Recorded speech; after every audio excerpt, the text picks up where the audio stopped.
Thank you for the nice introduction. So I'm here today to talk a little bit about what NEM is all about. But you already had a pretty good introduction about blockchain, I guess. So some of the things will be a little bit repeated. This picture is actually the internet as it looked like a graphical representation of the internet, dating back to 2010. Actually, it's I want you all to imagine the impact the internet had on our lives. It changed the way we transact data, the way we share things. It changed our lives tremendously. But there's also a lot of new challenges. One of the things that resulted from us doing more things in a digital world basically made it difficult to share more valuable things and things like that. So basically, in my opinion, if we take a broad look at what assets are about, so I have here two explanations, two meanings of assets coming from dictionary.com. So the first one is like a single item of ownership having exchange value. But in my opinion, not all assets have exchange value. So also there's some useful or desirable things. And actually, this is more or less the approach that NEM blockchain takes. Actually, anything that represents any value and that we can put into the digital world, either by having a centralized party that is backing the asset with the physical asset, or things like cryptocurrencies, which don't have anything backed, which are not backed by anything or whatever. So even before blockchain, there were already a lot of companies that had their own assets. Think about airplane tickets, concert tickets, vouchers, and whatnot. So there were already. But the setup all companies had was basically like in a very centralized setup, and they had their database secured and basically shielded off from the outside. Now, with the blockchain, the main thing that changed was basically that the data was represented and made available in a much more open way. And you still have the ability, obviously, to do the same things as before, like in a centralized database for things that are difficult for blockchain. But now, But now also one of the things we see here in this slide is basically these two people, they can also interact immediately with each other without intervention of the third party or the company that was backing the actual asset. Now, what does this enable? This enables us to do a lot of new things that weren't possible before, because now you can start to do innovative stuff that simply cannot be done by just having a centralized database and having the data completely shielded off. But also, a lot of companies have started to realize the potential of blockchain for improvement of their existing business processes. Just take a quick sip of water. Now, as the previous speaker pointed out, there's a quite vast difference in approach of different blockchain technologies. Some have automation features, some don't. NEM is actually a blockchain platform that is taking an approach that is not focused on smart contracts. Wrong button. So I actually like to represent it in this way, where on the bottom we see NEM, where we believe it's better to have as little as business processes in the blockchain itself on the protocol level, because simply the main thing I want you to think about is that usually assets, they won't change that much, you know? a concert ticket or something, the properties that are related to it, they might change, but the actual asset is not going to change overnight. Business processes related to them, however, they will change constantly. So if you put that in a blockchain, it will not be maintainable, and you will basically make it very difficult on yourself. Now, one of the things that a lot of people don't realize is that when you already have an immutable database and you have the transparency of a blockchain, you don't necessarily need to have all this on-chain automation. Simply having transparency and immutability will, in most cases, already prevent people from doing things that, because if we're talking about real businesses, they have a reputation to hold up to.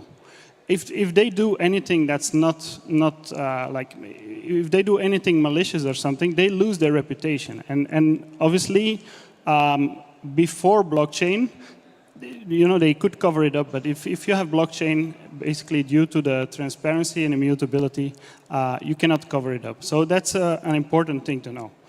Also, not having smart contracts in the sense that we're talking here about Turing-complete smart contracts on a blockchain. Not having them is obviously a lot more secure than always creating new code. The code of NEM has been tested. Each of these separate building blocks has been tested thoroughly by every application that is built on a blockchain. But also we have some security features on a protocol level that are actually quite interesting. So we have peer-to-peer time synchronization to not be dependent on external time protocols, which is quite important because whenever you want to do some timestamping on the blockchain or whatnot, it's important to have a decentralized time synchronization mechanism. Then also node reputation, which is very important. If you have any malicious nodes, they will be basically rejected by the network, so it's a lot more difficult to attack the network by setting up more malicious nodes. So it takes time for them to gain reputation, so it's not like, okay, let's spin up 500 nodes and let them take over the network. And also spam protection. In the past there were some issues with, for instance, Bitcoin that had a lot of spamming going on the network as an attack. So in NEM, that's something that will become increasingly more expensive if you would want to try something like that. Now, over to some building blocks. So basically, how do we achieve to create applications on a NEM blockchain in such an easy way and in a way that you still have some automation features, but not completely Turing-complete smart contracts. Everything is obviously account-based. So I want you to think about accounts not just as somebody driving or using a wallet on a client side or something. It can actually be a lot more than just a client-side application. It can also be like, so we have mobile apps, web apps, but also a server that actually does some kind of verification and then drives an input to the blockchain, or even sensors for IoT or something. Then also, on top of the accounts, basically everything is transaction-based on them. So you can either have like transactions between two individuals. So Bob can send a transaction to Alice, and he can attach a message, and it can basically be any token or whatnot.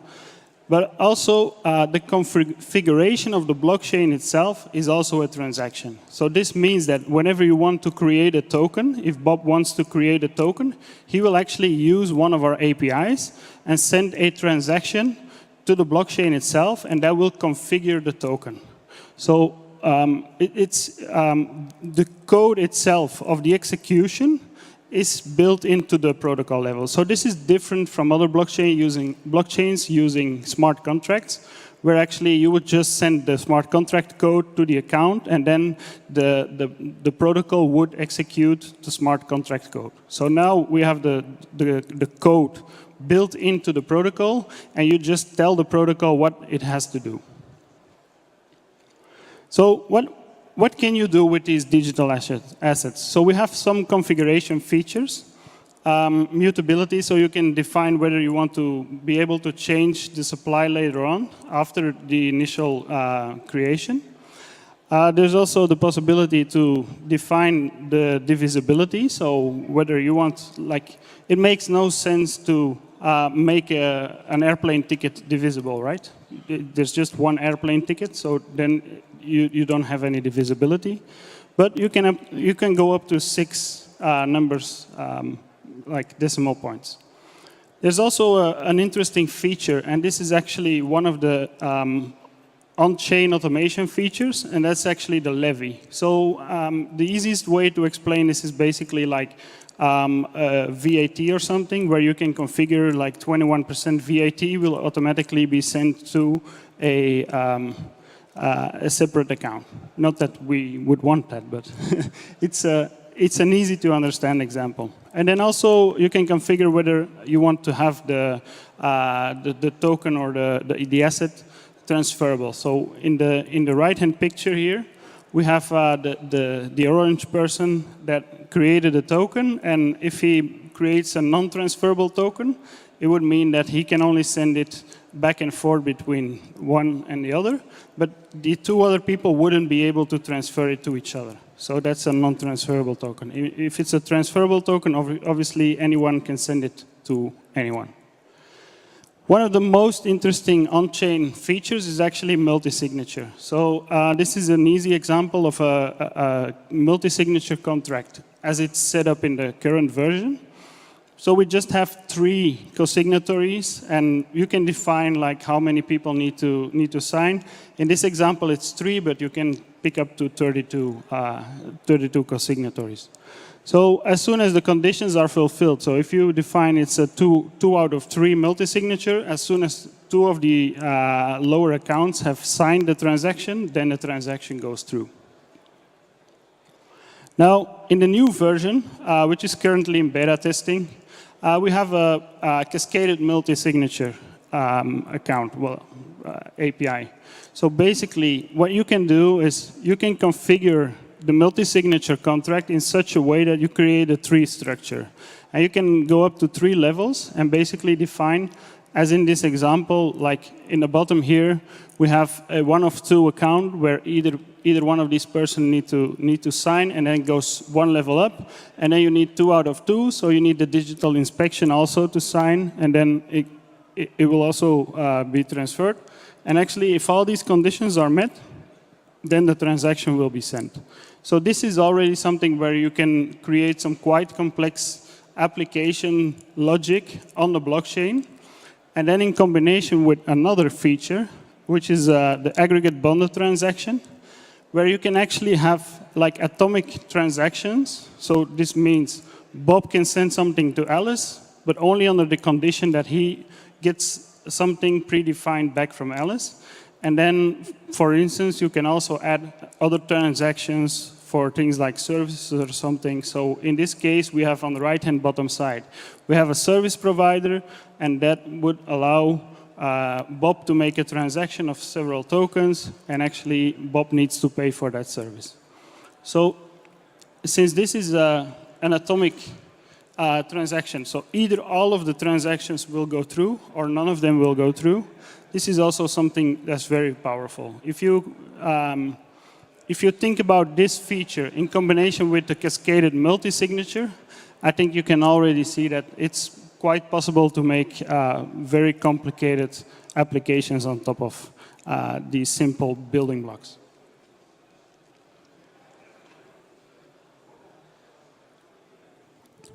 Now, one of the last things that's really interesting for the current, like the next update, the NEM 2.0 version, is cross-chain transactions.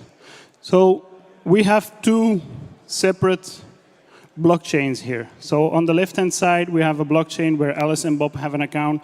On the right-hand side, we have the orange blockchain where they also have an account. Now, in this case, Bob wants to receive something from Alice on the left-hand chain, and then he wants to send something else to Alice on the other chain.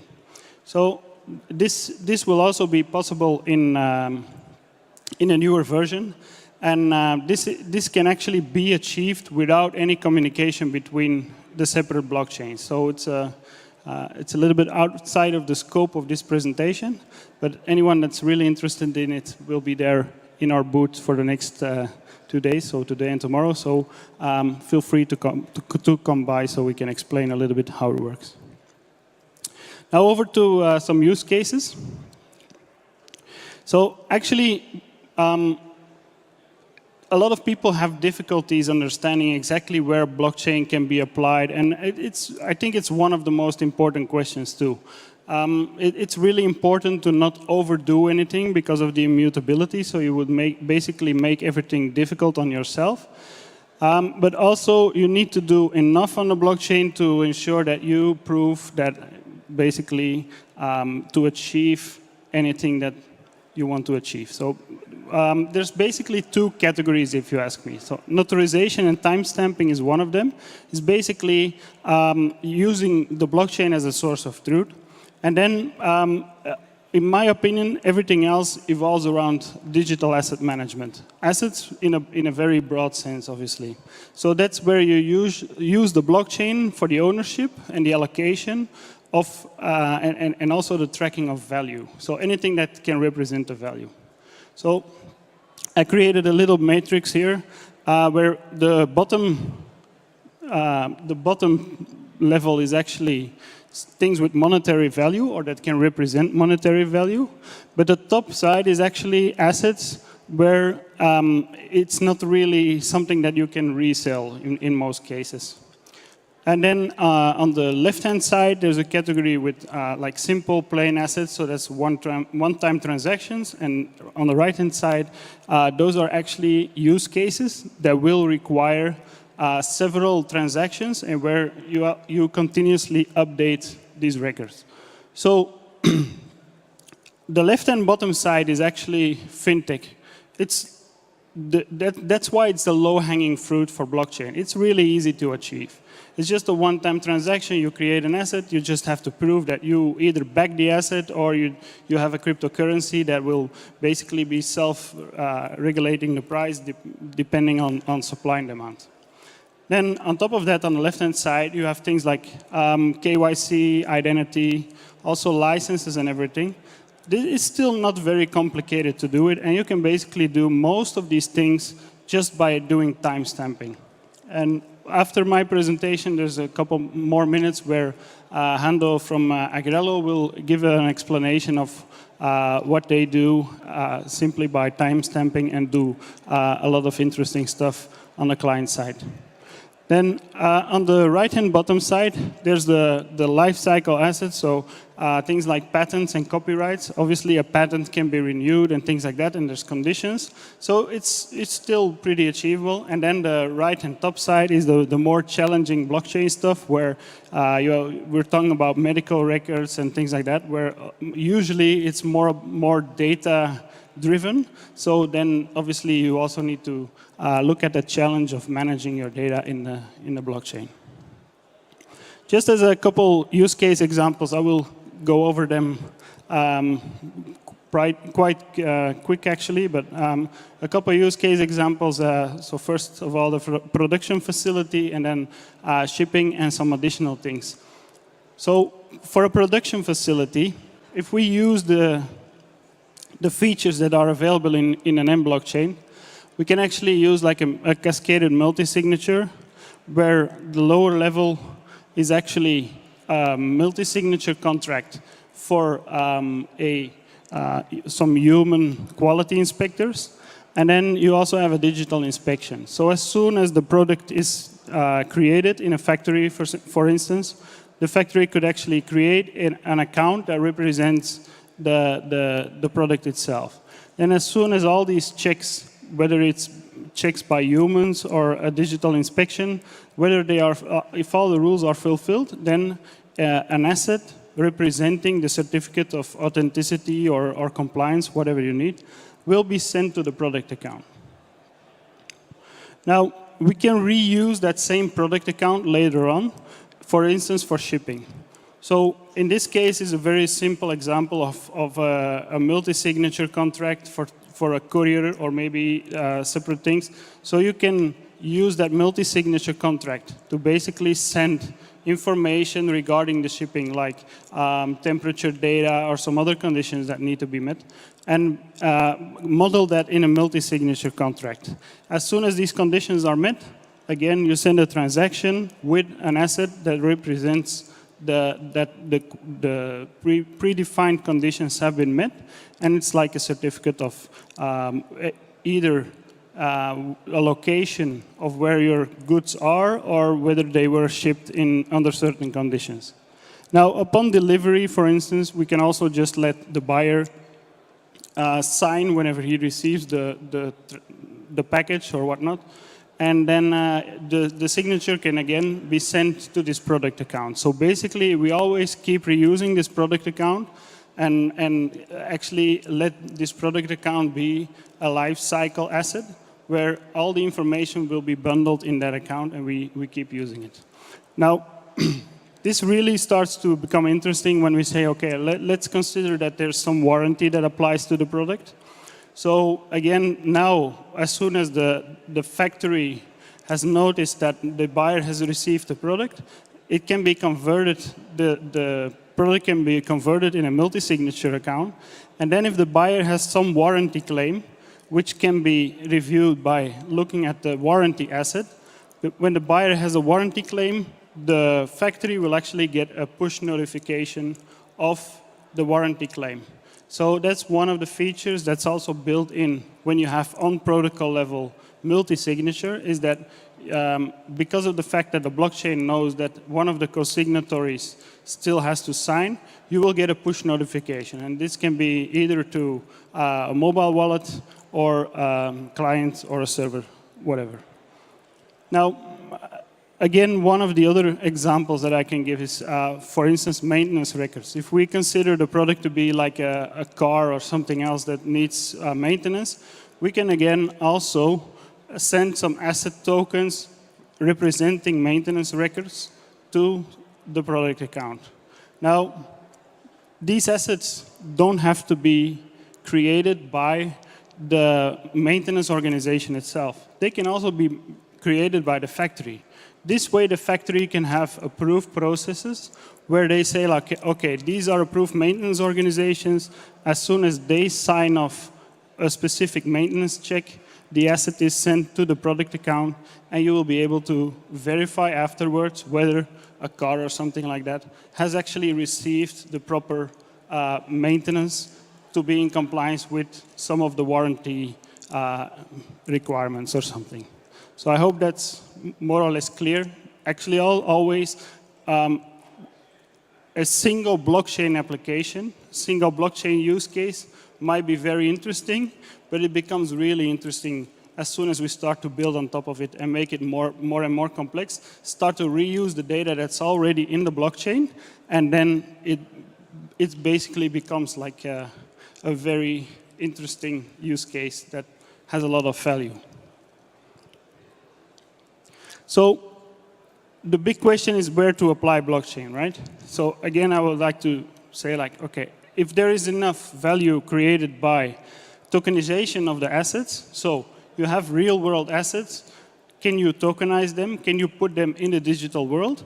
And then can you ensure the data provenance? Do you have the ability to use the blockchain to ensure people in the outside world that the data is actually valid? Something like timestamping, which we will hear a little bit more about in a minute.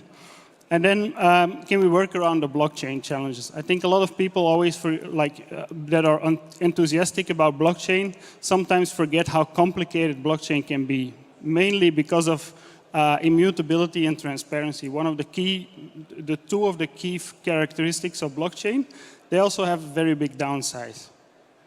So we need to make sure that we can work around those downsides to prevent that we get stuck later on.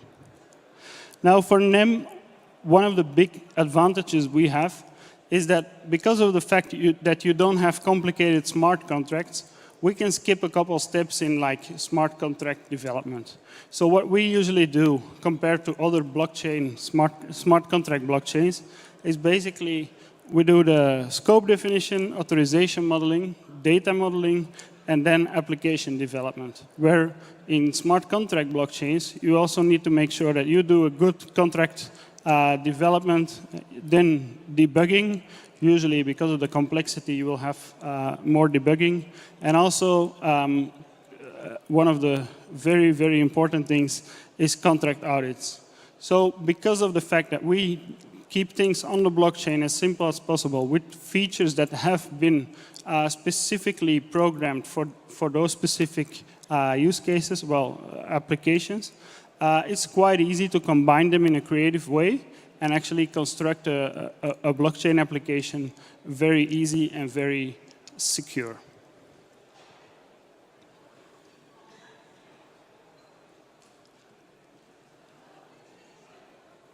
So, if we look at asset management in combination with this transparency and immutability, with the transparency and also timestamping, we actually will have an internet that can be modeled with applications that we can trust. So that's actually, in my opinion, the true value of blockchain. So I will give the word now to Hando to explain a little bit about how Agrello is using the NEM blockchain for a very simple application, which is still very powerful and interesting. Thank you, Kristof. Hello, my name is Hando Rand. I'm the CEO of Agrello. We believe that everyone can sign, manage, execute contracts just using their smartphones. And we are building a legally binding smart contracting ecosystem where contracting doesn't seem that much different from the contracting you see every day, but it's tens or hundreds of times more simpler. And with blockchain, as mentioned before, we can bring this trust in the actions that have been taken and trust in who has taken this. But today, to go over it very quickly, I will present to you a big leap in online identification and how we can bind this to digitally signing documents or any other actions. So I will show you something which is actually already available in alpha in Google Play Store, how to create a digital identity, how to use it to use services, and how we sign documents and use the timestamping technology of NEM. Currently, identification online is a very, very painstaking process. You go into each other service, you take pictures of your documents yourself, you upload them. Then there are problems that the picture is blurry, the picture is too big to take it. So you have to go over this again, and in each different service. The best solution for that is not doing this again. And this is what we want to provide. Agrello ID is something where you make your ID, you make your identification online just once, and our cryptographic system makes it possible for you to use it in each other's service, while the services can understand who you really are and can be sure in this. So this is how it works. It's very simple. You can download our app. This would also work in our browser-based system, but you need the app to protect your identity. You need to register your email, which will be the global identifier of your identity. And then, once your email is registered, you will have to set two codes, two PIN codes. One is for identification, it's the identification key. The other is signature key. Identification is to use logins to authenticate yourself. It's like flipping your passport in, like you would do in a physical office, just in virtual space. And the signature key is to give authorization or to sign something, to say that I'm willing to take these obligations, I have understood that I have these rights and obligations. Or the signature key can also be used to send assets, transfer money, use e-banking to send money. But once the keys are set, when we go further, it's kind of the basic ID. It doesn't really legally show anything, who you are and so forth. You could use it for some simpler tasks. However, next we would have to do the identity verification to know who you are. So identity verification with us is also very simple. Also works in web browser or mobile-based version where our technology uses the device's camera to take pictures of your document and your face, and the whole process is also recorded to know that only you have shown your ID card or passport in front of the camera, and only you have been behind it. So it also has a level of fraud detection. Once this is done, we can start using it. And you don't have to do this identification anymore. And how to use this? For example, logging in with this. Logging in is very simple. You can forget about passwords. You can forget about Google Authenticator kind of apps. Just enter your email, click login. A Grello ID app pops up on your phone, and you enter your identification code. Once entered, the app closes, and you're in the system. And it's the same in each different service which has integrated us. And if you first time log into a service which needs identification, they already have the right to request from us KYC data. Another thing I forgot to mention is that the identity that is created after the identification, it's like a certificate. It's a file set which includes your identity information and the public key, and the hash of it is stored in the blockchain. So no one can tamper and change your identity. But the identity data is not stored on the blockchain, so no one can really, without any possible reason, see your identity data. Signing a contract. Signing a contract is as simple, even simpler. If you have a contract sent to you, or you have uploaded in our system a contract to be signed, you just click Sign Contract, and the app pops up once again, asking for your signature code. After you have entered your signature code, the app closes, and it's signed. Now, what does a digital signature mean? We can forget about scribbling something with our hands. This is much more secure. This is a cryptographically developed digital signature.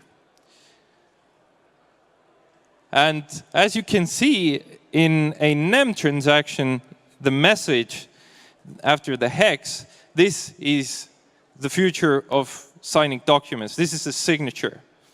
It seems as a random row of numbers and letters. However, it's mathematically very accurate. And with NEM timestamping, we can also be very sure that when the signature happened to be there. And now I will explain what the signature actually is. The signature, in general terms, is the combination of your identity and the document that is signed. So we will use the private public key mechanism and your certificate and put this into an algorithm with the hash, the cryptographic digest of the document that is going to be signed. And the great thing about this is that it doesn't have to be a PDF only, not only a word. It can also be videos, it can also be pictures. You can sign everything with it, which is in the virtual space. And after this is signed, you will get the ultimate signature hash, which has been combined from the usage of the private public key mechanisms belonging only to you, protected by the PIN codes, and the document hash. And this ultimate signature hash is recorded on the blockchain. Now, this is very good that you can always check, you can always go through this process again and check whether you get the same digital digest. And this proves whether this signature is valid. Throughout this process also, your identity and contract hash is used, but also our timestamping system is also used to generate the signature hash, so to make everything more secure. And with NEM, it's possible to put it down to history that no one can argue that a document was signed or an authorization was given. I thank you very much for your attention. I thank very much NEM Foundation for inviting us here. Thank you.